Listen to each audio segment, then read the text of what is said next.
Olá, sejam bem-vindos mais uma vez a esse nosso pequeno instante de estudos, aqui no grupo de estudos Irmã Angélica. Estamos estudando o Livro dos Espíritos, o livro 2, Mundo Espírita ou dos Espíritos, capítulo 3, Retorno da Vida Corpórea à Vida Espiritual. Item 1, a alma após a morte. O Livro dos Espíritos diz assim na pergunta 149: o que sucede à alma no instante da morte? E a resposta? Volta a ser espírito, isto é, volve ao mundo dos espíritos de onde se apartara momentaneamente.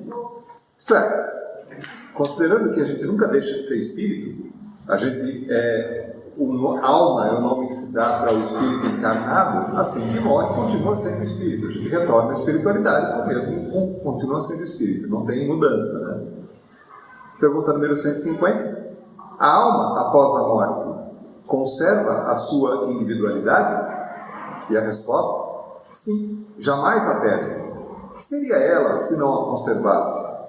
Se alguns críticos do Espiritismo podem dizer que não existe comprovação que existe vida após a morte, a gente tem inúmeras evidências de que existe vida antes da vida, na medida em que a gente consegue ter relatos e evidências bastante claras que as pessoas vêm para essa vida, algumas delas com lembranças de encarnações passadas. E o número de detalhes é tão grande que é impossível você negar que aquilo dependa de um conhecimento prévio. E se aquele conhecimento não foi dessa vida, com certeza foi de uma vida anterior, que não poderia ter vindo do nada. O cérebro nasce em branco, vamos dizer assim, né? E aprende tudo aqui. Se existe uma lembrança de uma vida anterior, que está impressionada na memória daquele que está encarnado no momento, é porque essa lembrança veio de uma vida anterior e não dessa vida presente. Então, essa é a questão. Se existe uma memória de uma vida anterior, é lógico que isso só é possível se a individualidade perpetua após a morte, porque se não perpetuasse, aquele que quando reencarnasse novamente não teria lembrança de uma vida passada. Então é óbvio, né, que existe a continuidade, a conservação da individualidade após a morte. No item A, da pergunta 150, como comprova a alma a sua individualidade, uma vez que não tem mais corpo material? E a resposta? Continua a ter um fluido que lhe é próprio, haurido na atmosfera do seu planeta e que guarda a aparência da sua última encarnação, que é o seu perispírito. A gente já falou disso outras vezes. Quando o ser desencarna, então, ele carrega consigo o perispírito do qual ele existia aqui enquanto encarnado. Eu fico imaginando como seria triste, ou como seria difícil, e já é difícil o processo do desencarne para quem não acredita em encarnação, para quem não acredita em vida após a morte. Você imagina o que deve ser se localizar ou se perceber o indivíduo que continua vivo após a morte, que ninguém mais o reconhece como vivo, que ninguém mais consegue enxergar. Então isso já é difícil. Imagina você se reconhecer continuando vivo sem a aparência da vida presente, daquela que a tua memória mais próxima tem. É como se você perdesse a identidade. Então, o perispírito que se leva após o momento do desencarne, leva essa lembrança para aquele espírito da sua última existência, já que ele não recobra automaticamente após o desencarne a memória do espírito de todas as vidas passadas. Ele continua com uma memória ainda localizada na última encarnação, ele guarda ainda aspectos e memórias e fatos que aconteceram na sua última vida. Então faz sentido que a sua lembrança de si mesmo, aquilo com o qual ele se reconhece, a imagem com a qual ele se reconhece, seja a da vida anterior. E a gente sabe também que essa possibilidade, esse corpo semimaterial, né, porque ele não é um corpo material denso, porque o corpo material denso fica aqui após a morte, mas ele é um corpo semimaterial e que depende, como diz a resposta, dos fluidos que estão no planeta no qual aquele ser encarnou. É uma matéria ainda plástica, ela é plástica. E espíritos que são mais desenvolvidos, que alcançam um certo nível de evolução, conseguem modificar a maneira como se apresentam. Então, mesmo o perispírito passa a ser moldável na vida espiritual à medida em que o ser tem a consciência e a capacidade, através dos conhecimentos que adquiriu, em se apresentar de maneira diferente. Né? O item B da pergunta 150: a alma nada leva consigo deste mundo? E a resposta: nada, a não ser a lembrança e o desejo de ir para um mundo melhor. Lembrança cheia de doçura ou de amargor, conforme o uso que fez da vida. Quanto mais pura for, melhor compreenderá a futilidade do que deixaram na terra. E para evidenciar ainda que isso não é um conceito meramente espírita, né? Não foi o espiritismo que inventou esse conceito, embora a citação que eu vou fazer de um livro espírita, que é do Evangelho segundo o Espiritismo, na sua introdução, no resumo da doutrina de Sócrates e Platão, no item 8, tem uma lembrança aqui sobre a doutrina de Sócrates, quer dizer, como é que Sócrates enxergava o processo da morte. E aí, o texto lá do Evangelho segundo o Espiritismo diz assim: se a alma é imaterial, depois dessa vida, ela deve seguir para um mundo igualmente invisível e imaterial, da mesma forma que o corpo, em se decompondo, retorna à matéria. Importa somente distinguir bem a alma pura, verdadeiramente imaterial e que se nutre como Deus de ciências e de pensamentos, da alma mais ou menos manchada de impurezas materiais que a impedem de se elevar até o divino e a retém nos lugares da sua morada terrestre. A gente tende a enxergar que uma vez que desencarna, vai para um outro lugar, né? Vai para um mundo diferente, seja ele na concepção católica cristã, né? Assim, seja o inferno, seja o céu, seja o purgatório. E na realidade, na concepção espírita, a gente sabe que muitos, após o desencarne, continuam aqui mesmo, próximo da vida terrena, da vida terrestre, onde eles conviveram, porque é aquilo que faz sentido para ele, é a única lembrança que ele tem da vida. Então, se ele não tem esclarecimento, e dependendo do apego material que ele tem, ele pode ainda ficar preso aqui, no sentido de ficar perambulando pelas mesmas regiões, passeando pelos mesmos lugares de onde ele viveu e onde ele tem conhecimento, onde ele tem pessoas. E aí entra esse desequilíbrio, vamos dizer assim, esse sofrimento, que é de estar morto, mas não estar morto, e de as pessoas não o reconhecerem como vivo, e essa situação completamente difícil de se lidar. Logicamente que, à medida em que o ser toma consciência desse processo e toma consciência da sua própria morte, que ele não está mais vivo na matéria, ele pode então, independente do seu mérito, ser encaminhado para regiões diferentes, para tratamento, para refazimento, para que ele possa continuar a sua existência. Só para lembrar, não só os espíritas existem cidades na espiritualidade, né? Nosso Lar, por exemplo, né? Dá a impressão que só tem Nosso Lar para espírita, então ninguém mais, os outros todos, como é que ficam todos os outros de crenças diferentes quando desencarnam? Existe um céu, vamos dizer assim, com aspas duplas aqui, né?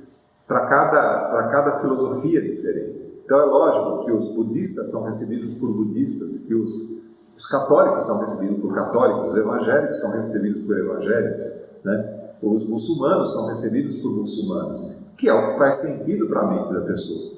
A nenhum de nós é deixado ao léu, sem desguarnecimento nenhum, sem nenhum tipo de proteção, ou sem nenhum tipo de acolhimento, vamos dizer assim, desde que você tenha tido uma vida inclinada ao bem, e ter procurado fazer coisas boas, e ter procurado ajudar as pessoas. Não é porque você não é espírita que você não vai ser recebido na espiritualidade de uma maneira melhor. O mérito da vida está no sentido das ações que você praticou. E aí, então, para cada filosofia diferente, um acolhimento diferente.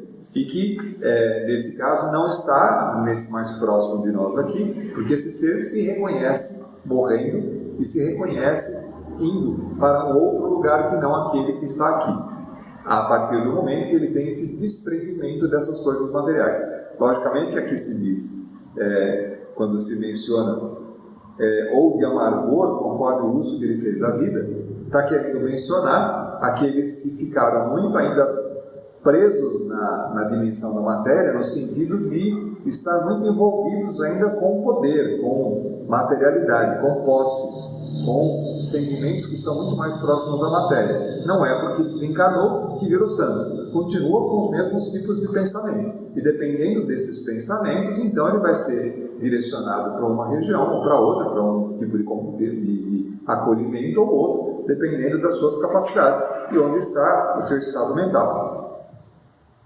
Na pergunta 151, que pensar da opinião dos que dizem que após a morte a alma retorna ao todo universal? A gente já viu isso em alguns capítulos atrás, falando desse princípio de que a alma seria parte da energia do todo e que é recebida no momento da encarnação ou da concepção, e no momento da morte essa energia retorna ao todo. Esse é um conceito de alma, né? E a resposta: o conjunto dos espíritos não forma um todo? Não constitui um mundo completo? Quando estás numa assembleia, és parte integrante dela, mas, não obstante, conservas sempre a tua individualidade. Aqui a abordagem está no sentido de que, sem perder a individualidade, você está em outro lugar. E como você se coloca, por exemplo, como brasileiro, você se coloca num universo, num meio que tende a considerar as pessoas que têm uma característica em comum. Não se está querendo dizer aqui que retornar ao todo universal significa perder a sua consciência da individualidade, significa a continuidade da individualidade. Mas se espírita, por exemplo, sendo acolhido numa região espírita, você vai estar entre os espíritas, que faz muito mais sentido para você, mas sem a perda da individualidade. Na pergunta 152, que prova podemos ter da individualidade da alma após a morte? E a resposta: não tendes esta prova nas comunicações que recebeis? Se não fosseis cegos, veríeis. Se não fosseis surdos, ouviríeis. Pois que muito a miúde uma voz vos fala, reveladora da existência de um ser que está fora de vós. Os que pensam que pela morte a alma reingressa no todo universal estão em erro se supõem que, semelhante a uma gota d'água que cai no oceano, ela perde ali a sua individualidade, ela vira só oceano. Estão certos se por o todo universal, que se considera, o retorno ao todo universal, entendem o conjunto de seres incorpóreos, conjunto que cada alma ou espírito é um elemento desse conjunto. Se as almas se confundissem numa amálgama, só teriam as qualidades do conjunto. Nada as distinguiria umas das outras.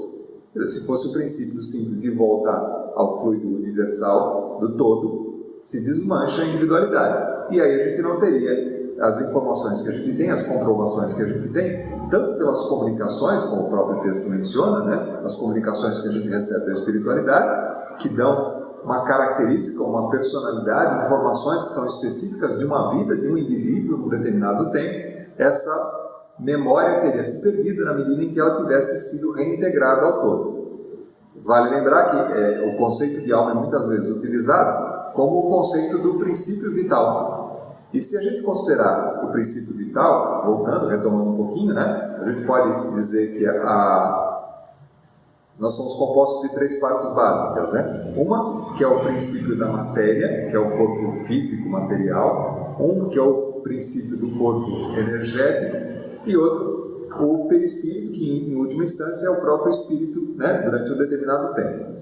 Esse corpo energético, ou que a gente chama de duplo, ou corpo etéreo, é aquele que retorna ao fluido universal, porque ele é energia. A energia que é utilizada aqui retorna ao fluido universal para poder ser reutilizada mais tarde. Assim como a matéria também retorna ao todo material, retorna ao planeta, para ser utilizada depois mais tarde. O princípio da consciência se permanece e leva o perispírito em conjunto. Mas o perispírito ainda não é o espírito. O perispírito é só um corpo fluídico que depende do planeta onde se está colocado. E que, em um determinado momento, há de se perder também, na medida em que você precisa de um novo perispírito para poder reencarnar numa nova existência. Então, também é um corpo semimaterial, não das características da matéria física, mas ainda assim material. Retomando aqui, só para poder ligar o parágrafo anterior, se as almas se confundissem numa amálgama, só teriam as qualidades do conjunto e nada se distinguiria diferiria umas das outras. Careceriam de inteligência e de qualidades pessoais, quando, ao contrário, em todas as comunicações, denotam ter consciência do seu eu e da vontade própria. A diversidade infinita que apresentam sobre todos os aspectos é a consequência mesma de constituírem individualidades diversas. Se após a morte só houvesse o que se chama do grande todo, a absorver todas as individualidades, esse todo seria uniforme. E então, as comunicações que se recebessem do mundo invisível seriam sempre as mesmas, seriam sempre idênticas. Desde que, porém, lá nos depara seres bons e maus, sábios e ignorantes, felizes e desgraçados, de lá os há de todos os caracteres, alegres e tristes, levianos e ponderados, etc. Patente se faz que eles são seres distintos. A individualidade ainda mais evidente se torna quando esses seres provam a sua identidade por indicações incontestáveis, particularidades individuais verificáveis, referentes às suas vidas terrestres. Também não pode ser posta em dúvida quando se fazem visíveis nas aparições. A individualidade da alma nos era ensinada em teoria como um artigo de fé. O Espiritismo a torna manifesta e, de certo modo, material. Na pergunta 153, em que sentido se deve entender a vida eterna? E a resposta? A vida do espírito, que é eterna. A do corpo é transitória e passageira. Quando o corpo morre, a alma retorna à vida eterna. Ou seja, aquele princípio da primeira pergunta quando inicia, o que acontece com a alma quando o corpo morre? A gente sabe que, na realidade, a alma é só um nome diferente que se dá para o espírito encarnado. Então, o que acontece com o espírito depois que o corpo morre? Ele continua sendo espírito e vai continuar a sua jornada. Eventualmente, em outras encarnações futuras, recebendo e provendo um novo corpo, um novo veículo físico para que ele se manifeste, já que aquele corpo não é possível de ser utilizado, por isso o princípio, a diferença entre reencarnação e ressurreição. Ressurreição significa ressurgir, surgir novamente. Um mesmo corpo não pode surgir novamente, já que a gente sabe pela matéria que, uma vez que finda a vida, a matéria da qual o corpo é composto se dilui, se desfaz. A reencarnação é diferente, é encarnar novamente, é estar novamente num corpo de carne. E aí, esse corpo, lógico que é um corpo novo, que é provido pela formação, pela concepção gerada pelos pais, mas que faz com que o espírito molde, através do seu perispírito, aquela nova encarnação, naquela nova visão, na nova versão que o indivíduo vai receber para poder ter mais uma experiência para seguir. Daí, então, a necessidade da reencarnação como um veículo através do qual o ser precisa para renovar suas experiências. Através da reencarnação, a mesma entidade, a mesma individualidade retorna com características que foram aprendidas nas vidas anteriores, mas com um certo esquecimento do que foi na vida passada. Ele traz as características, as virtudes, mas esquece das vidas anteriores, porque a gente também já viu sobre isso. O esquecimento é, na verdade, um benefício que a gente tem, porque se a gente lembrasse de todas as vidas anteriores, provavelmente a gente se negaria a resolver certos problemas que ficaram de vidas anteriores. A gente se negaria a encontrar pessoas que foram desafetos anteriores e que podem nos ter prejudicado. Então não existiria aprendizado nos relacionamentos. O esquecimento traz para a gente a característica de a gente conviver novamente com pessoas que foram difíceis, que podem nos ter prejudicado ou que possamos ter prejudicado, para que a gente possa, através dessa convivência nova, sem memória anterior, tentar resgatar certos aspectos que dão para a gente a qualidade do aprendizado, fazer com que aquilo no qual foi uma dificuldade no passado passa a ser um benefício e mais um amigo novo para uma vida futura. Na medida em que a gente resolvendo os problemas anteriores, a gente passa a ter uma convivência diferente e mais harmoniosa. Na item A da pergunta 153, não seria mais exato chamar a vida eterna a dos espíritos puros, dos que, tendo atingido a perfeição, não estão sujeitos a sofrer mais prova alguma? E a resposta? Esta é antes a felicidade eterna, mas isso constitui uma questão de palavras. Chamai-as como quiserdes, contanto que vos entendais. É lógico. Essa é a concepção espírita, né? Nós somos seres imortais. Se somos seres imortais, temos já, por característica, a partir do momento da nossa concepção, a vida eterna. Temos a vida eterna. A evolução e que se dá, e a diferença que se menciona aqui quando se fala espíritos puros, ele está querendo normalmente mencionar espíritos que estão numa escala muito mais evoluída, muito mais avançada do que a nossa. O que não significam seres perfeitos, significam espíritos mais purificados do que nós, mas ainda assim imperfeitos e perfectíveis, que estão ainda trabalhando no processo de aperfeiçoamento, de se tornarem cada vez mais sábios e, através dessa evolução, receberem missões mais nobres e mais importantes, vamos dizer assim, na condução do resto dos irmãos, dos outros espíritos, que não são tão adiantados assim, e que dependem, que precisam da tutela de seres mais avançados para nos mostrar. Assim como a gente depende de professores na escola para nos ensinar a aprender a ler, a escrever, precisamos de professores na faculdade para aprender determinadas matérias diferentes, sempre precisamos de tutores ou de professores ou de alguém que nos mostre como não falhar em pontos que nós não precisamos sofrer. Essa é a grande vantagem. Se tudo partisse sempre do zero, estaríamos sempre sofrendo pela tentativa e erro. Nos são colocados professores ou tutores durante a vida para nos mostrar o caminho, mas ainda nos garantido o livre-arbítrio. Aceitamos se quisermos. Se não quisermos, se quisermos trilhar um caminho diferente, o quê? É livre o arbítrio para você decidir o que você segue. Mas nunca deixou de existir tutores ou auxiliares que nos ajudam na condução, nos mostrando para a gente, os caminhos que são aqueles mais fáceis, aqueles que a gente deveria preferencialmente seguir.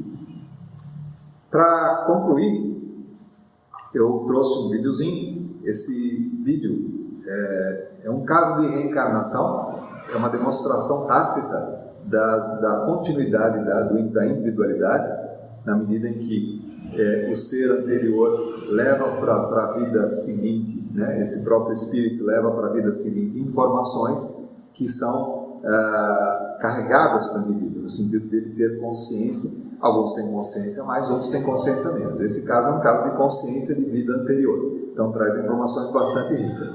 Esse vídeo faz parte de um documentário que foi editado pela Discovery sobre reencarnação, e que nesse documentário traz evidências sobre reencarnação e aspectos, análise. Ele não tem um ponto de vista, não é espírita, não defende vida após a morte, mas ele é um estudo. Então ele tanto tem a visão dos cientistas que são antagonistas ao aspecto, ao princípio da reencarnação, como tem cientistas que são favoráveis e que estudam o princípio da reencarnação. É bem interessante, porque ele tem um ponto de vista bastante neutro. Ele coloca as informações e deixa com que você julgue aquilo que te excede, aquilo que te é mais interessante. Vamos dar uma olhada. Existe vida após a morte? Uma pergunta antiga. Na Universidade de Virgínia, em Charlottesville, cientistas investigam alegações de reencarnação.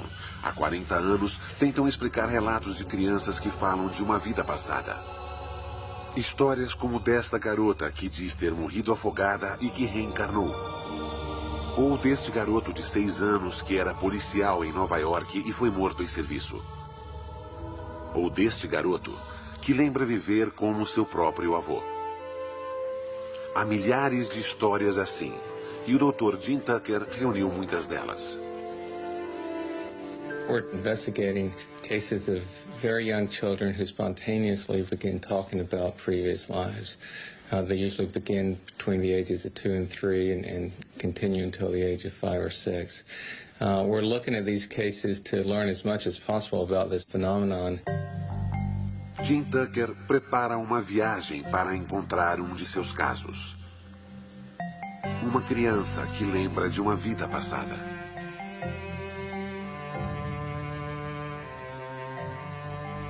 Gus Ortega is a little boy in Colorado who has talked about being his grandfather. This began when he was 18 months old, and he's made a number of statements that seem quite specific. This one is a stronger case because the child has made some very specific statements that it seems very unlikely he could have heard through normal means. O caso de Gus é só um entre muitos. We've been studying these cases for the last 40 years. We've now collected over 2,700 cases like this. These cases have been found all over in Asia, in West Africa, they've been found in South America, in Europe, and the United States, pretty much wherever they've been looked for.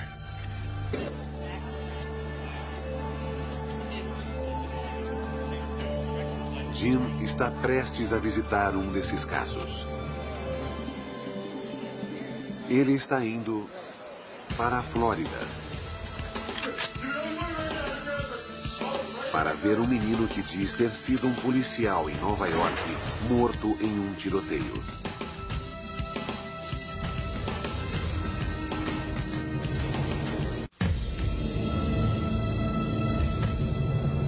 When I was big, I was a police officer.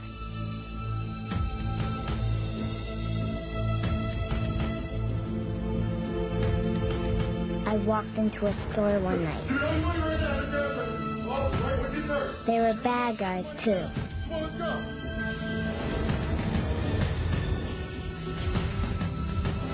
They shot me dead.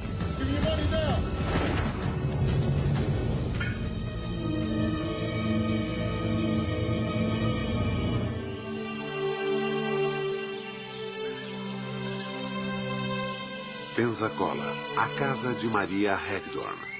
Ela tem 2 filhos, Mia, de 2 anos, e Ian, de 5 anos. Ian está muito doente.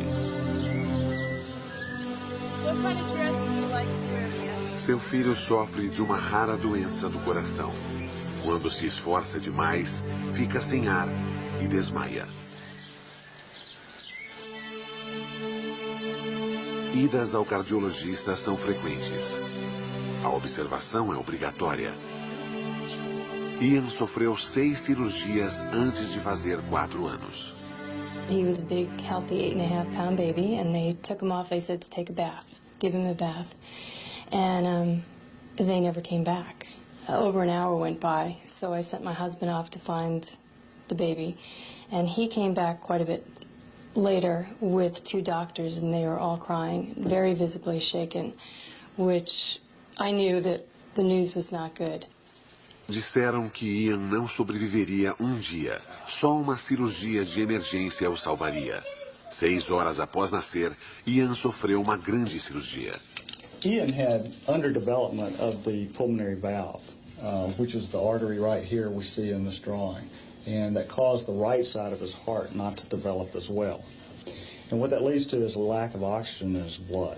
So it's a condition where he is essentially suffocating because not enough oxygen is delivered to the brain and to the rest of the body.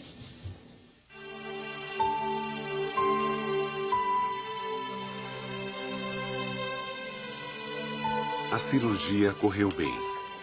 Após 9 horas, os médicos repararam a válvula. Mas o subdesenvolvimento do lado direito do coração levaria tempo e mais cirurgias.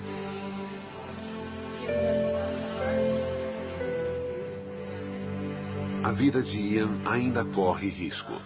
O que traz Jim aqui é um evento que ocorreu 1 ano antes de Ian nascer. My dad was a police officer, and he walked into Radio Shack, and he could tell something was going on. 2 guys up at the front desk pulled a machine gun out of their overcoat and pointed it at the manager. And my dad pulled his revolver and said, "Drop your weapons, I'm a police officer." And somebody was shooting him quite immediately after he said that. Or tall people get lightheaded? Jim e Maria revêem a autópsia do pai. A causa da morte se destaca para quem a lê. Seu pai morreu devido a uma artéria pulmonar rompida causada por um tiro. A mesma artéria que faz Ian sofrer. Mas algo mais estranho aconteceu. The first time was when he was about 3, and I was doing some work in my office, and he was making quite a bit of noise, and I had threatened him with a spanking if he didn't quiet down. And he stood there and looked at me and said, "When you were a little girl and I was your daddy, lots of times you were bad and I never spanked you," which just kind of blew me away. He didn't get a spanking. Ian começou a falar mais sobre o avô. Growing up, we had two cats, a black cat and a white cat, and the black cat was Maniac, and the white cat was Boston. So one day I was doing something, and Ian came over to me, and he said, "Mom, when you were a little girl and I was your daddy, what was my cat's name?" And I said, "Maniac?" And he said, "No, the white one." And I said, "Boston?" And he said, "I used to call him Boss, right?" So he knew the color of the cats, and he knew the nickname that only my dad used to call Boston. Maria tem muitas histórias como esta de Ian. Ela está convencida de que Ian é seu pai reencarnado. Não são só as histórias, mas também a prova física. A correlação entre a doença e a lesão mortal do pai removeu todas as dúvidas. Much of these cases often involves memories and statements and behaviors. The birthmarks are something that's completely objective, and it's something that is beyond memory or beyond chance. Talvez a memória de Ian o engane. Talvez o que diz esteja ligado ao avô por mero acaso.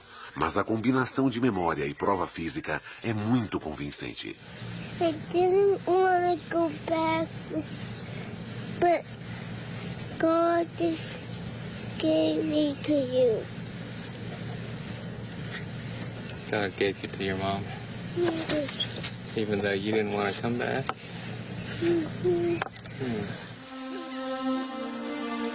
O caso de Ian Hagdorn exige a pergunta: o que significam todas essas provas?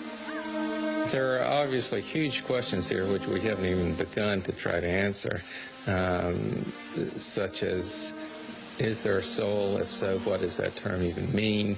How does it get carried over from one life to the next? When you look at all these cases, you can certainly focus on the weaknesses if you choose to. But I think there's also enough here so that if you choose, you can step back and say that there may just be something remarkable going on.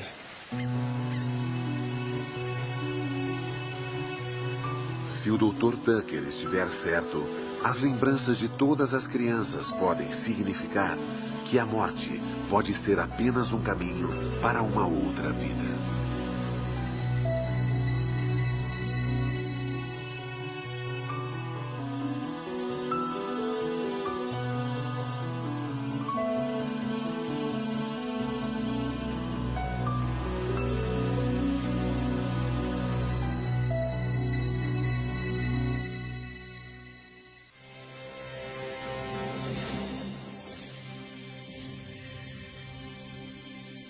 Bom, interessante, né? Ele falou assim, tem muitas informações, alguns passos relevantes que ele coloca, que acho que vale a pena destacar. Ele, sozinho ele, que assim, eles têm 2.300 casos em vários lugares do mundo, relatados e documentados. Isso quer dizer, os casos documentados. Imagina os casos não documentados. Né?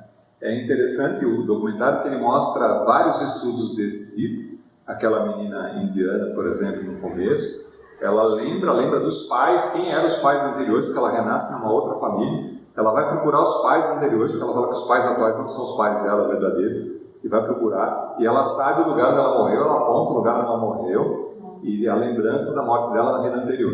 Então, assim, lógico, são casos raros, não se tem, por uma questão bastante óbvia, né? Você imagina a dificuldade que não deve ser você lembrar uma situação dessa, mas em alguns casos escapa, em alguns casos o espírito lembra, e algumas consequências a gente traz das vidas anteriores, por exemplo, algumas consequências até físicas, né? Como no caso do Ian, da parte da formação do coração, que ainda tinha, porque no momento do tiro afetou o perispírito. Ele carrega o perispírito com si e leva uma marca que ele precisa de algumas encarnações ainda para poder viver, para poder resgatar e recuperar aquela destruição que foi feita. A gente sabe que casos, por exemplo, de lesão por adicção, por exemplo, aqueles que morrem por problema de adicção por álcool, por drogas, causam, às vezes, uma destruição tão grande no perispírito que faz com que, às vezes, precise de mais de uma existência para poder recuperar o estrago que foi causado. Então é bastante interessante conhecer. Nesses casos fica difícil você não acreditar numa individualidade, numa persistência de uma individualidade, como se a gente nascesse todos sempre do zero. Justifica muitos casos na justiça divina, na medida em que, se existe um Deus, precisa ter uma justiça em todos os casos que acontecem. Então isso ajuda a gente muitas vezes a, pelo menos hipoteticamente, justificar alguns casos e poder seguir adiante e dar para a gente uma direção de vida, uma escolha. Aumenta a nossa capacidade de livre-arbítrio na medida em que a gente sabe das consequências da vida presente e das escolhas que você faz nessa existência. Bom, ficamos por aqui. A gente retorna na próxima sessão com mais um capítulo do Livro dos Espíritos. Até lá!